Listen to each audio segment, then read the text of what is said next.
We read wordy books and indulge in windy arguments, thinking we believe this universe needs no God to explain it. Were our contentions true, it would follow that life originated out of nothing, means nothing, and proceeds nowhere. I just underline that because every now and then I use that on somebody at work, and they're like, what? So real quick, Dr. Young, he wrote some letters back and forth to Bill Wilson, and Dr. Young, in one of the letters, he said, Bill, I always suspected that you hopeless alcoholics drank spirits because you lacked spirituality, and you secretly wanted to have spirituality, right? I mean, I could be hopeless, miserable, awful. I can walk into a bar, I down 7 shots of tequila, and all of a sudden I got, hey, I'm feeling good, and everybody's my friend, right? For between shot 7 and 8, I'm in the zone, right? But as soon as I get to 10, that's all gone, right? But for just a few minutes, I had it. William James, in his book Varieties of Religious Experiences, he told us 2 things about, many things, but 2 characteristics of a spiritual awakening. Number 1, we got to be at rock bottom. We got to be broken in order for us to have the spiritual awakening. And again, everybody's bottom's different, right? I mean, if you're not sitting there thinking death is the only way out, like I was, thank God you got here before you reached that. But they got to be at rock bottom. The second thing about a spiritual awakening is they're transitory.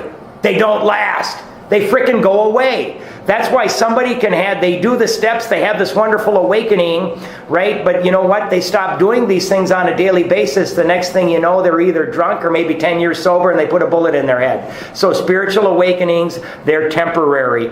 So the 2 things that I was taught we got to do is we've got to align ourselves with those who are trying to grow spiritually. That's why we keep coming to meetings. And we've got to spend the rest of our life helping other people. If we do those 2 simple things, we're probably going to be okay. So we know what to do, so that ain't going to happen to us, right? We read wordy books. Read that. Instead of regarding ourselves as intelligent agents, spearheads of God's ever-advancing creation, highlight to the end of the paragraph, we agnostics and atheists chose to believe that our human intelligence was the last word, the alpha and the omega, the beginning and end of it all. Rather vain of us, wasn't it? So that's it won't keep you sober. Alpha and omega are the first and last letter of the Greek alphabet. Now, let's underline these next 2 sentences as well. We who have traveled this dubious path beg you, they're begging us, beg you to lay aside prejudice even against organized religion. Right? They're begging us to get rid of some of our old ideas. We have learned that whatever the human frailties of various faiths may be, those faiths have given purpose and direction to millions, right? So they're okay. There's nothing wrong with that. Highlight the next little sentence. People of faith have a logical idea of what life is all about, right? I used to scoff at all religions. Actually, we used to have no reasonable conception whatever. We used to amuse ourselves by cynically dissecting spiritual beliefs and practices when we might have observed that many spiritually minded persons of all races, colors, and creeds were demonstrating a degree of stability, happiness, and usefulness which we should have sought ourselves, right? I mean, I remember, man, many of you guys might remember some of the televangelists. Remember Jimmy Baker, Jimmy Swaggart, Ted Haggard, Creflo Dollar? I would say, look at those guys, man. This is all crap, right? All these supposedly holy people. And I would use that as an excuse so I wouldn't have to believe. I would... Well, let's read this. Instead, we looked at the human defects of these people, right? So we looked at the defects of these guys and sometimes used their shortcomings as a basis of wholesale condemnation. We talked of intolerance while we were intolerant ourselves. We missed the reality and the beauty of the forest because we were diverted by the ugliness of some of its trees. We never gave the spiritual side of life a fair hearing. So do a little bracket next to that paragraph and just write, pointing fingers at others, so not look at me, right, in my shorthand. Pointing fingers at others, right, so not look at me. So I don't have to look at myself. I don't have to look at my own intolerance, my own ugliness, right? Pointing fingers at others, not look at me. In our personal stories, you will find a wide variation in the way each teller approaches and conceives of the power which is greater than himself. That was that exercise. Ask people how they find their higher power. Whether we agree with a particular approach or conception seems to make little difference, right? That's why I asked 5 very different people and got 5 very different answers. Experience has taught us that these are matters about which, for our purpose, we need not be worried. They are questions for each individual to settle for himself. On one proposition, highlight this whole paragraph. On one proposition, however, these men and women are strikingly agreed. Every one of them has gained access to and believes in a power greater than himself. This power has in each case accomplished the miraculous, the humanly impossible. As a celebrated American statesman put it, let's look at the record. So where it says these men and women, you can write first 100 and authors of stories. Okay, that's what they're talking about here. But I mean, we can add to that our sponsors. We can add to that all the people that we hear at speaker meetings and the people that we hear at these meetings. Right? I mean, all of them are saying, because of a power greater than myself, I haven't had to have a drink in X number of days, weeks, months, years, right? And we hear it over and over and over. It won't keep you sober. The American statesman who said, let's look at the record, was Al Smith, governor of New York, 1924. I don't know why I wrote that, but I did. Here are thousands of men and women, worldly indeed. They flatly declare that since they have come to believe in a power greater than themselves, let's write 2 next to that.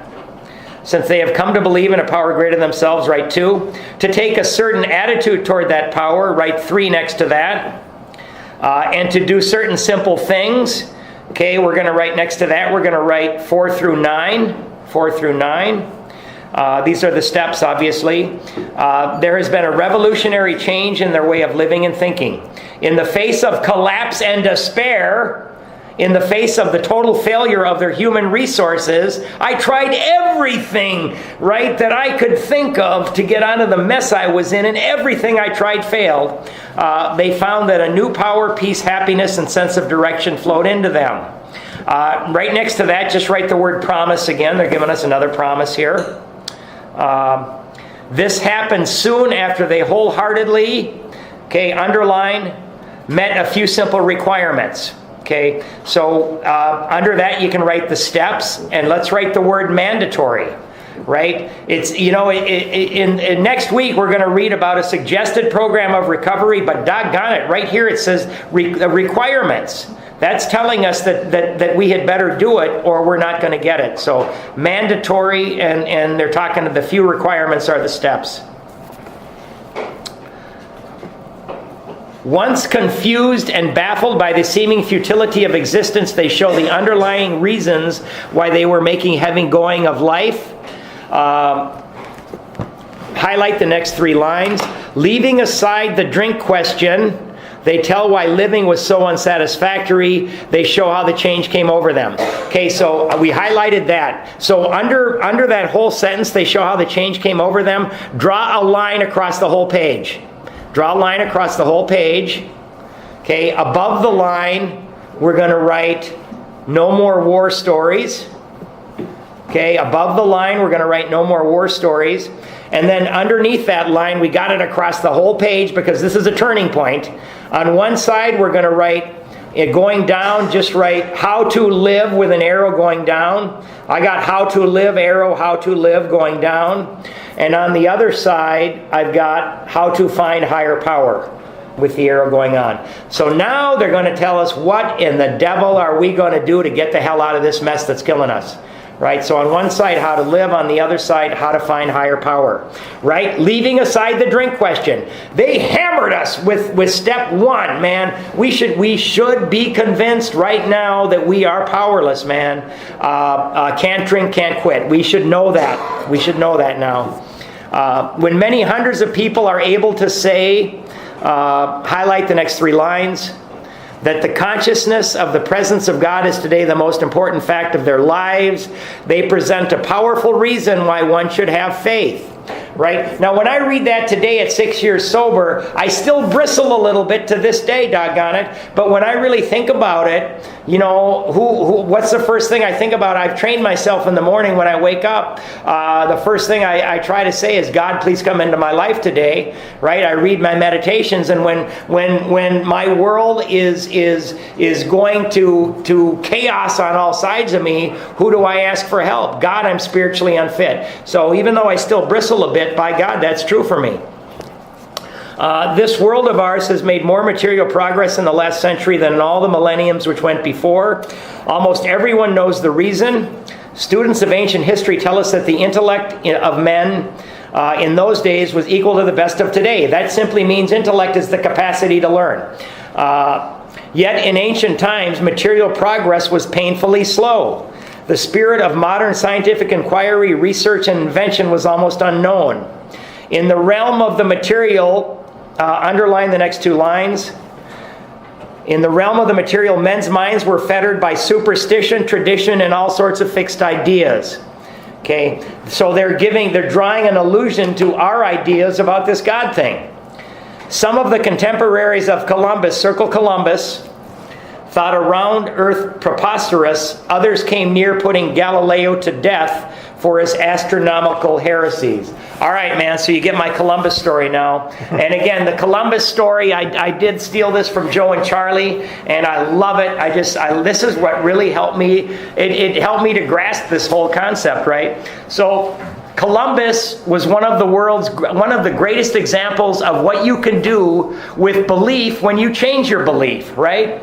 Because from the world is flat to maybe it's round, right? 550 years ago, most of what was called the civilized world was situated around the Mediterranean and the western shores of Europe. Now, they found this place called the East Indies, right? And in the East Indies, you could get silk, spices, all kinds of fantastic goods for the rich and well-to-do, right? So looking for a new trade route to the East Indies, the question came up, hey, can we sail to the East Indies?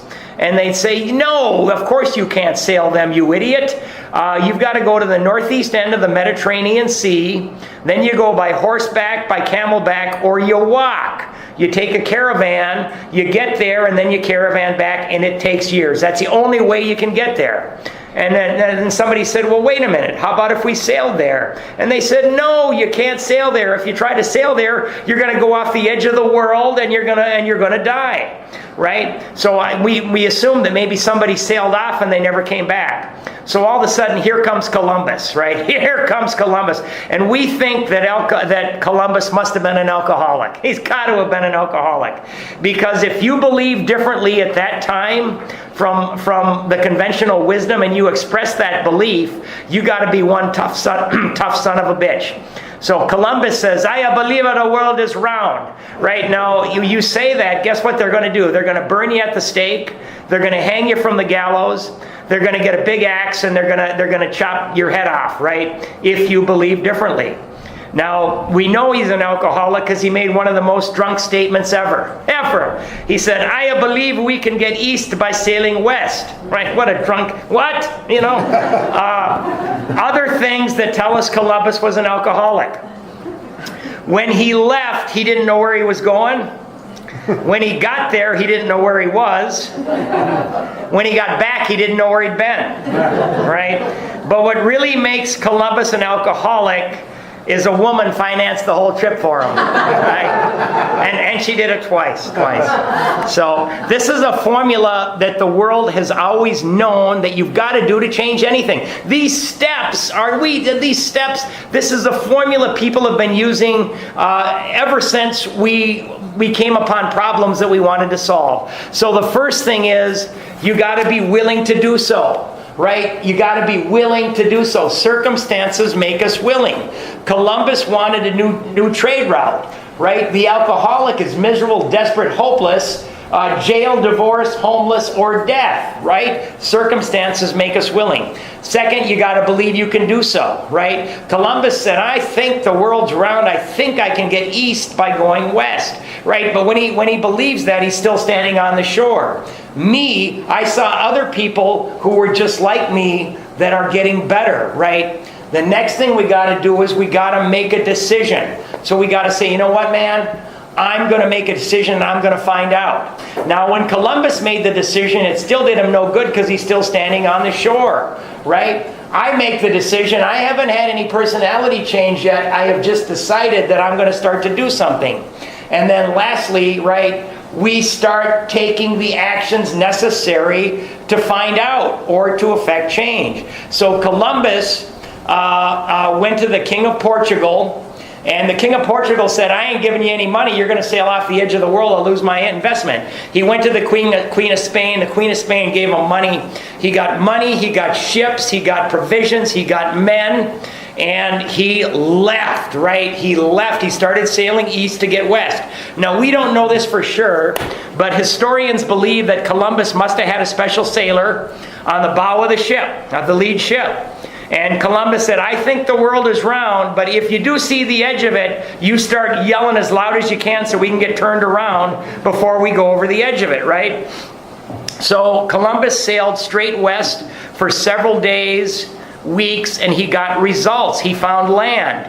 Now, he found the West Indies, not the East Indies, right? But he came back. He went back to the Queen of Spain, and he said, you refinance me and I'll go back. And this time, I'm going to find the East Indies. I'll get your silk, I'll get your spices, I'll get your fish sauce, I'll get your linens, your pottery, whatever you want. Now, the second time Columbus sailed west to get east, right? Still had ships, men, provisions, everything, but he didn't have that special sailor on the bow looking for the end of the earth, right? Because he went back on faith, not on belief. So we start with belief, which is step 2. We make a decision to find out, which is step 3. We take the action, which is 4 through 11. We get the results after we do the work, right? People sit around in meetings for years dying, right? Because they're not doing anything. We take action, 4 through 11. We get results. Then you're going to have faith. So the first thing to recover from alcoholism is to be willing to change. The second is to believe we can do so. The third is to make the decision to find out. And the fourth is to take the action. Steps 4 through 11. So the decision does us no good until we take action. 4, 5, 6, 7, 8, 9, 10, and 11. It says in 12, we had a spiritual awakening as the result of these steps, right? Step 2 doesn't say came to know. It doesn't say came to had faith in. It only says came to believe.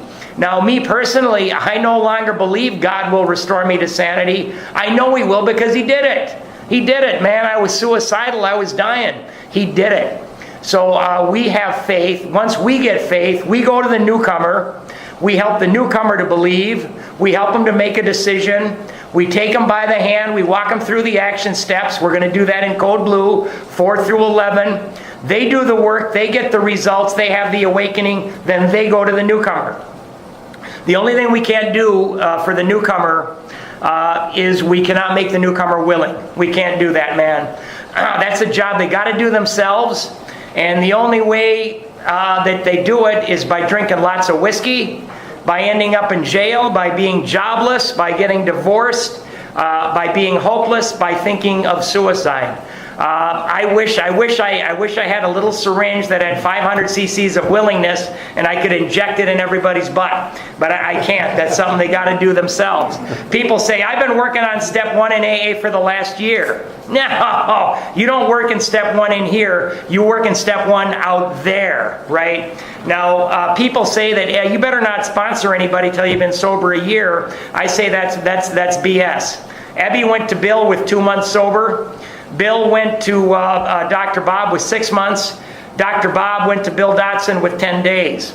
So, you go to people when you've got something. And you can do activities, right? But I don't think you can take somebody through the steps, though, till you've had the awakening. But you can still contribute, doggone it. My sponsor said, once you've gone through the work, he said, once you've made your first amend in step 9, you start raising your hands to sponsor other people. And I didn't believe him, but I did it anyway, and by God, he was right. Now remember, the guy they assigned to me was 25 years younger than me. He'd been sober the same amount of months as me, but he had done the work and I hadn't, so he was able to help me, right? So now I know that I need this power. I know that the beginning of this power is to have belief. So we're going to, now we need to know what the procedure is to find this doggone power, right? And we're coming up on that. And a few pages further that we're going to read yet today, we're going to find out where the devil this power is. And then next week, we're going to start taking some action to get it, right? So, back to page 51. We asked ourselves this. Are not some of us just as biased and unreasonable about the realm of the spirit as were the ancients about the realm of the material? Even in the present century, American newspapers were afraid to print an account of the Wright brothers' first successful flight at Kitty Hawk. They didn't want to print it because they didn't believe it. Had not all efforts at flight failed before? Did not Professor Langley's flying machine go to the bottom of the Potomac River? Was it not true that the best mathematical minds had proved man could never fly? So we're going to write 12/8/1903, North Carolina. That was the I believe the Wright brothers' first flight. And the other fella that failed was Professor Langley. He tried from 1896 to 1903, and when he crashed in the Potomac, he said, "That's it. No, we can't do it." Right? And then here come the Wright brothers with a childlike belief that they can make it happen. Was it not true that the best mathematical minds had proved man could never fly? Had not people said God had reserved this privilege to the birds? Only 30 years later, the conquest of the air was almost an old story, and airplane travel was in full swing. Okay, so underline the next two lines. But in most fields, our generation has witnessed complete liberation of our thinking. So next to that, just write, look at things differently. We just got to look at things differently. Show any longshoreman a Sunday supplement describing a proposal to explore the moon by means of a rocket, and he will say, I bet they do it. Maybe not so long either. Highlight to the end of the paragraph. Is not our age characterized by the ease with which we discard old ideas for new, by the complete readiness with which we throw away the theory or gadget which does not work for something new which does? Okay, so two things, man.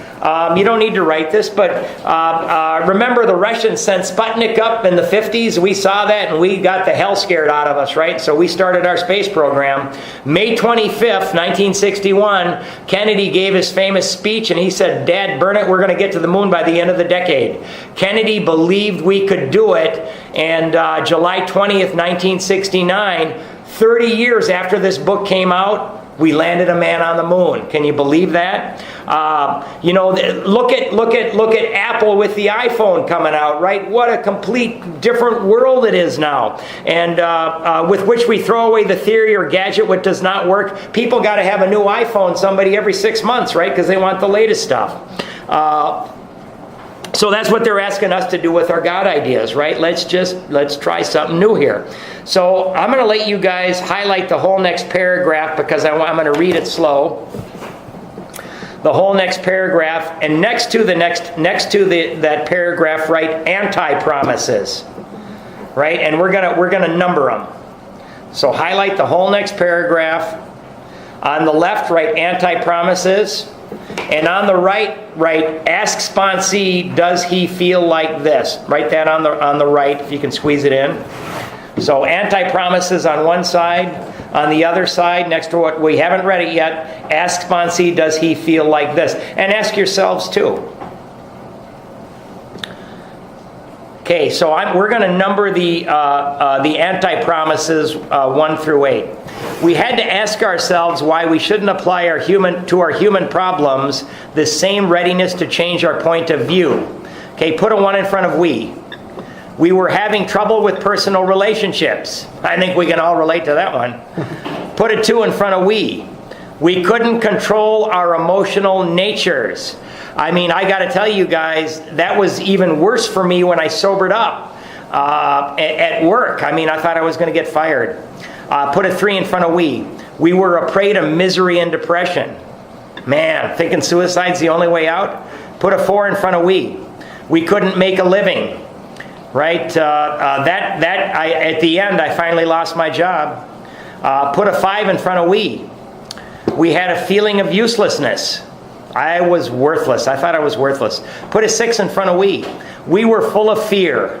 When I got up and found out I was still alive every morning, fear would just oh my God, what's going to happen today? It isn't going to be good.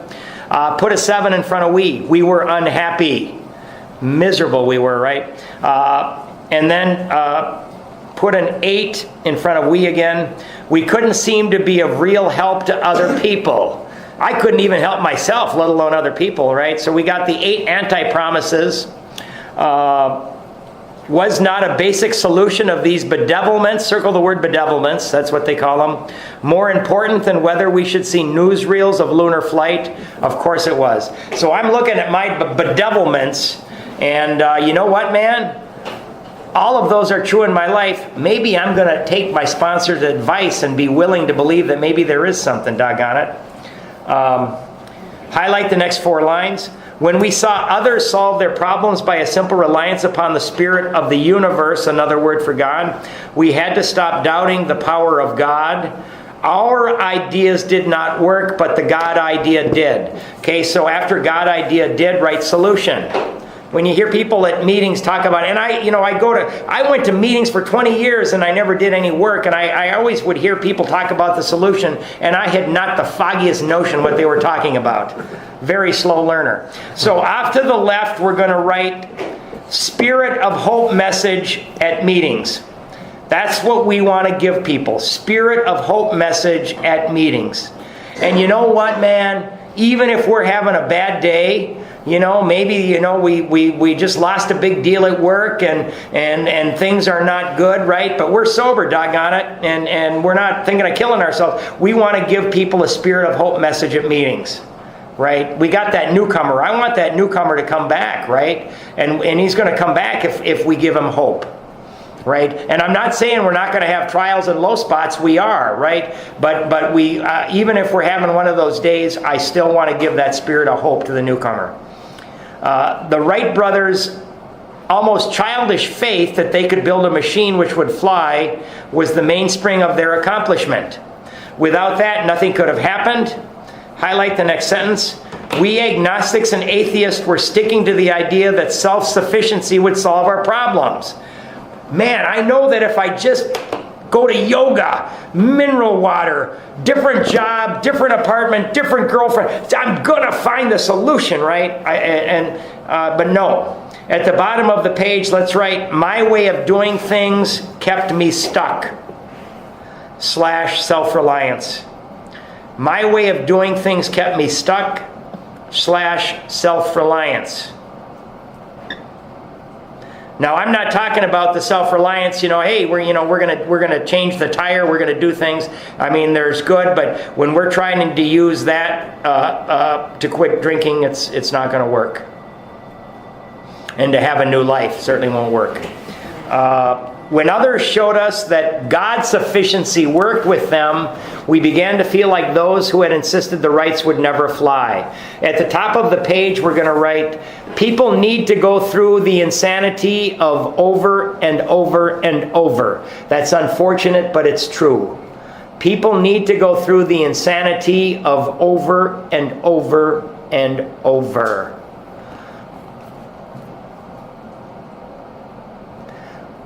One guy told me, he said, John, you had better approach this book and this work as if you were a little child and you had never read it before. If you go to it with an open mind, it's going to work. If you go to it thinking you know it won't work. Logic is great stuff. We liked it. We still like it. It is not by chance we were given the power to reason, to examine the evidence of our senses, and to draw conclusions. That is one of man's magnificent attributes. We, agnostically inclined, would not feel satisfied with a proposal which does not lend itself to reasonable approach and interpretation. Hence, we are at pains to tell why we think our present faith is reasonable, why we think it more sane and logical to believe than not to believe. Why we say our former thinking was soft and mushy when we threw up our hands in doubt and said, we don't know. After we don't know, you can write agnostic. And then let's highlight the whole next little paragraph there. When we became alcoholics, crushed by a self-imposed crisis, that's self-imposed. It isn't other people, man. Self-imposed crisis we could not postpone or evade. We had to fearlessly face the proposition that either God is everything or else he is nothing. God either is or he isn't. What was our choice to be? Okay, so we're going to write something right next to this. We're going to write, no halfways. Ask your sponsee, what is your choice? Right here. What's your choice? No halfways. Ask your sponsee, what is your choice? Right? And I mean, I'm not saying be a holy roller or religious. Is there something, possibly something stronger than you? Right? That's all they're saying. Arrived at this point, we were squarely confronted with the question of faith. We couldn't duck the issue. Some of us had already walked far over, underline, the bridge of reason. See, it's capitalized. Towards the desired shore of faith. The outlines and the promises of the new land, underline new land, it's capitalized, had brought luster to tired eyes and fresh courage to flagging spirits. Underline this little sentence, friendly hands stretched out in welcome. Okay, so next to that, write meetings. Right? Meetings, and then just put /greet. So all that means is when we go to our home group or any group that we go to regularly and we see somebody that we don't recognize, we go to that person and we say, welcome, how are you? My name is John Henry or John or whatever, and we make them feel welcome. If somebody comes back after they've been gone, we do the same thing, right? Friendly hands stretched out in welcome. We were grateful that reason, underline reason, it's capitalized, had brought us so far, but somehow we couldn't quite step ashore. Perhaps we had been leaning too heavily on reason, underline reason again, that last mile, and we did not like to lose our support. So I wrote, reason is God-given. I mean, my reason is coming from somewhere. You know, there's something, and you know what, man? Even if evolution, well, evolution is a power stronger than me, and I got my reason through that, right? One of my favorite cartoons I ever saw is there were two guys, they were arguing back and forth. One guy said, nature, the other guy said, nurture. The other guy said, it's nature. The other guy said, it's nurture. And then they had a picture of God sitting up high, and he's thinking to himself, I should have never created evolution, right? Perhaps we had been leaning too heavily on reason, So, after lose our support, let's write something. Let's write, conduct self as if God is real. So you know what, man? You wrote down a few things you'd like God to be, or you did the God is part. Conduct self as if God is real. So let's do a scientific experiment. You've got God is love, God is power, God is strength, God is forgiveness, God is joy. Conduct yourself as if that God is real and see what happens. Let's try a scientific experiment. Well, I don't believe any of that nonsense. Okay, let's act as if. Let's try it and see what happens, right? Even the strongest atheist that's anti-everything, just try the experiment. Conduct yourself as if, right? Act as if. At the bottom of the page, let's write, how well has thinking my way to better living worked? How well has thinking my way to better living worked? And if you're like me, you can write not at all. How well has thinking my way to better living worked? Not at all. You know, again, we alcoholics, and I'm not saying, some people say, bring your body to meetings and your mind will follow. That didn't work for me. What I say is we do the actions first, right? And then our thinking follows. So you bet. We go to meetings, we get a sponsor, we do the work in the book. Actions first, and then our thinking will follow. Every other therapy in the world, or at least most of them, say change the way you think and you'll change the way you act. We alcoholics are backwards people. We've got to change the way we act first. What are we doing? And then our mind is going to follow. So if we do the actions, it says we're gonna straighten out spiritually first, and then we're going to straighten out mentally and physically, not the other way around. So we got to do the work first, and then we're going to get better in our heads. That was natural, but let us think a little more closely. Without knowing it, had we not been brought to where we stood by a certain kind of faith? For did we not believe in our own reasoning? Did we not have confidence in our ability to think?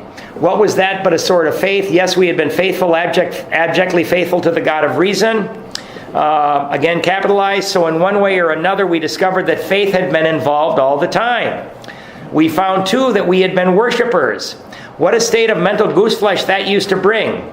Highlight the little sentence. Had we not variously worshipped people, sentiment, things, money, and ourselves. Just that little line there. And we can write materialistic. And then with a better motive, had we not worshipfully beheld the sunset, the sea, or a flower? Who of us had not loved something or somebody? How much did these feelings, these loves, these worships have to do with pure reason? Little or nothing, we saw at last. Were not these things the tissue out of which our lives were constructed? Think about your love for your children. Did not these feelings, after all, determine the course of our existence? It was impossible to say we had no capacity for faith or love or worship. In one form or another, we had been living by faith and little else. Okay, so off to the left, let's write faith in God rather than stuff.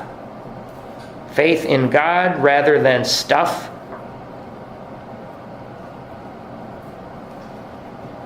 Imagine life without faith.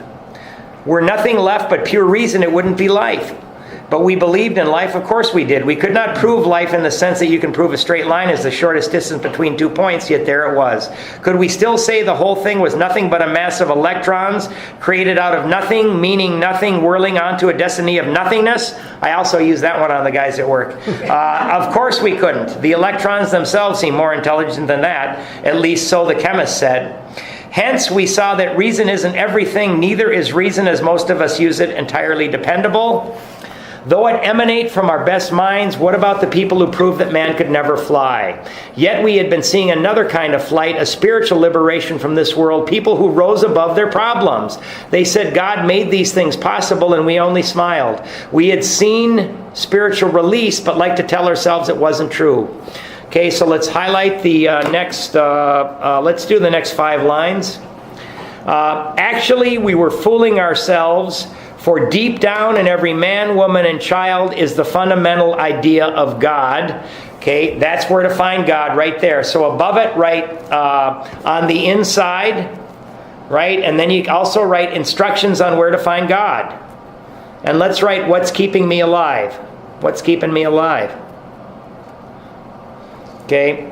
Then at the top of the page, so they're saying that we got a little spark of the divine in all of us. In every person on earth, there's a little spark of the divine. So at the top of the page, we're going to write some words about that spark. The little voice, the conscience, innate knowledge, common sense, the soul. I don't care what you call it. The little voice, conscience, innate knowledge, common sense, the soul. John, you had better not do that. You've been sober 2 months. You better not go out with that gal. She likes to drink.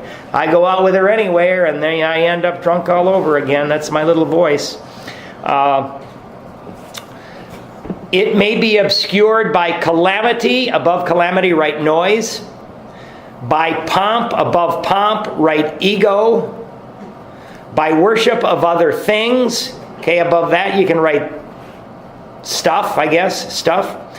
But in some form or other, it is there. For faith in a power greater than ourselves and miraculous demonstrations of that power in human lives are fact as old as man himself. Okay, so real quick, we're blocked off from that little spark of the divine, right? We got to get rid of all that crap so we can hear it. Okay, so it says that we're obscured by calamity. Okay, so imagine if you're having one of those days and you could hook up a little speaker to your head and somebody outside could hear all the noise going on in your head, right? Oh my God, I hate my boss is doing that. Oh my God, that bit, that is the calamity. That's all that noise in your head that's doing it. Okay, we're also blocked off by pomp. Pomp is ostentatious boastfulness or vanity. It's ego, right? I got to be the number one guy, man. I got to be in front of everybody. I want to be on the top of the sales chart, damn it. Right? Ego, right? It's also being blocked by worship of other things. So worship of other things, what is that? What do you think about most during the day? So think about a day. Are you thinking about money? Are you thinking about your place in society? Are you thinking about that really cute girl that started working? What are you thinking about all day? That's what you're worshiping, right? So they're saying that these three things are blocking us off from that little spark of the divine that we all have. And you know what, man? When we do the fourth step, we're going to get rid of that crap. And we're going to be able to hear that little spark, and that's how we get better. For faith and a power... For faith and a power greater than ourselves, miraculous... Okay, so next to the last, that paragraph, our facts as old as man himself, right next to it, write, be an asset to society or a liability, question mark. Be an asset to society or a liability. All right, we're going to go 5 minutes over here. We finally saw that faith in some kind of God was a part of our makeup just as much as the feeling we have for a friend. Sometimes we had to search fearlessly, but he was there. He was as much a fact as we were. Highlight the next 3 lines. We found the great reality, another word for God, deep down within us. In the last analysis, it is only there that he may be found. It was so with us. In the last analysis, we've tried everything else and nothing has worked. This is the court of last resort, AA, right? So next to that, write prayer and meditation, find him, off to the right. Prayer and meditation, find him. Okay, we'll get that next week when we got more time. You can only clear the ground a bit, and our testimony helps sweep away prejudice, enables you to think honestly, encourages you to search diligently within yourself. Then, if you wish, you can join us on the broad highway. That's another name for God. Circle it. And then underline to the end of the paragraph. With this attitude, you cannot fail. The consciousness of your belief is sure to come to you.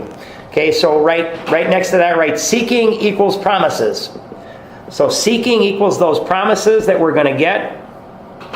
In this book, you will read the experience of a man who thought he was an atheist. You can write Fitz Mayo, our Southern friend. Doggone it, that's the 3rd time this guy's going to be in the book. We already read about him once. He went to the barn to die. Here he is again, and then he's got a story. Fitz Mayo, our Southern friend. His story is so interesting that some of it should be told now. His change of heart was dramatic, convincing, and moving. Our friend was a minister's son. He attended church school where he became rebellious at what he thought an overdose of religious education. For years thereafter, he was dogged by trouble and frustration. Business failure, insanity, fatal illness, suicide, these calamities in his immediate family embittered and depressed him. Post-war disillusionment, ever more serious alcoholism, impending mental and physical collapse brought him to the point of self-destruction. Next to that, write bedevilments. Bedevilments, right? Like the other ones we wrote. One night, when confined in a hospital, he was approached by an alcoholic, underline, who had known a spiritual experience. Underline that. Next to it, write, had done the steps. Had done the steps. Our friend's gorge rose as he bitterly cried out, if there is a God, he certainly hasn't done anything for me.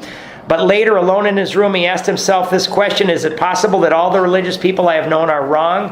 While pondering the answer, he felt as though he lived in hell. Then, like a thunderbolt, a great thought came. It crowded out all else. Squiggly lines. Who are you to say there is no God?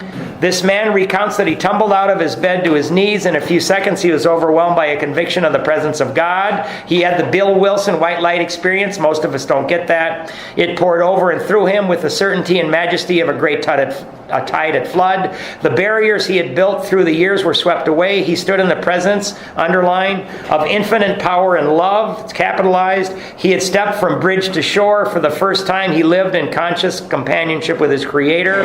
After Creator, right, he found faith. He found faith.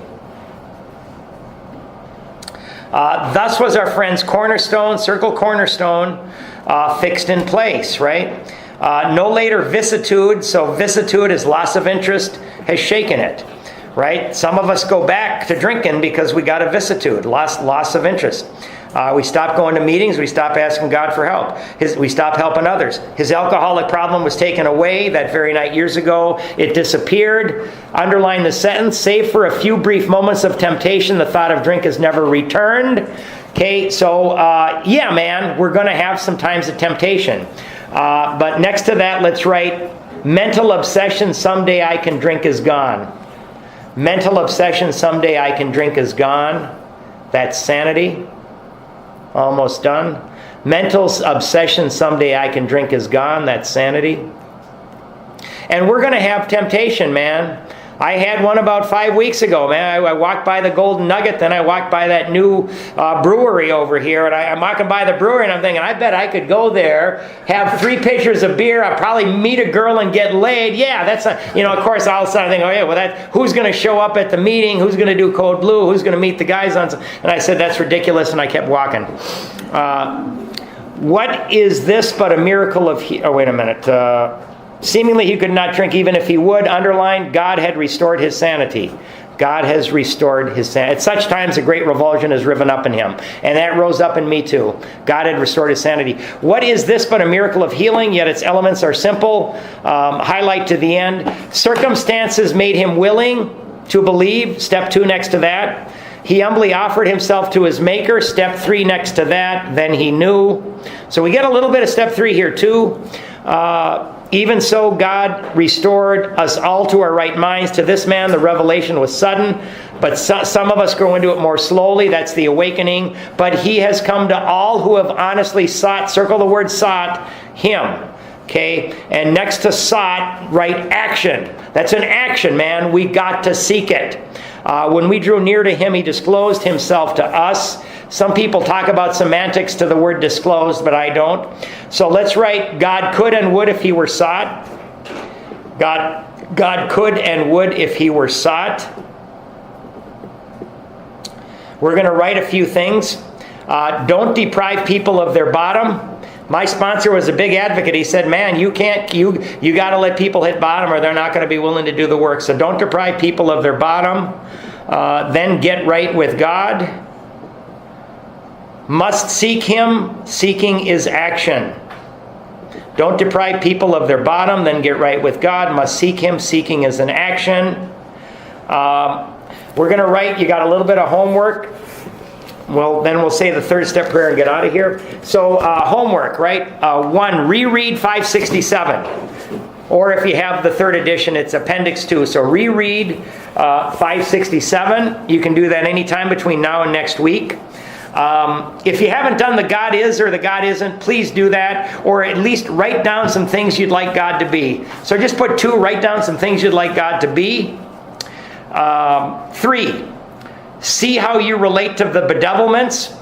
Right? Remember those 8 bedevilments? A couple pages back. How do you relate to them, right? Trouble with personal relationships, etc., etc. So how do you relate to those? 4, write down how you tried to stop on your own willpower, on your own power and failed. Right? And they're saying we had better find a higher power, so let's make sure. Let's see how. 4, how you tried to stop on your own power and failed. And then 5, read page 63 and think about it. Yeah, read that. That's the third step prayer because we're going to take it for real next week. So read it and follow the instructions because we're taking step 3 next week as a group. It's always more powerful when we take step 3 as a group, I'm going to tell you. So reread 567, write a few things you'd like God to be, see how you relate to the anti-promises or the bedevilments, see how you tried to stop on your own power and failed. Read page 63 and make sure that you think that you're ready to take it for real next week. And let's end with the third step prayer.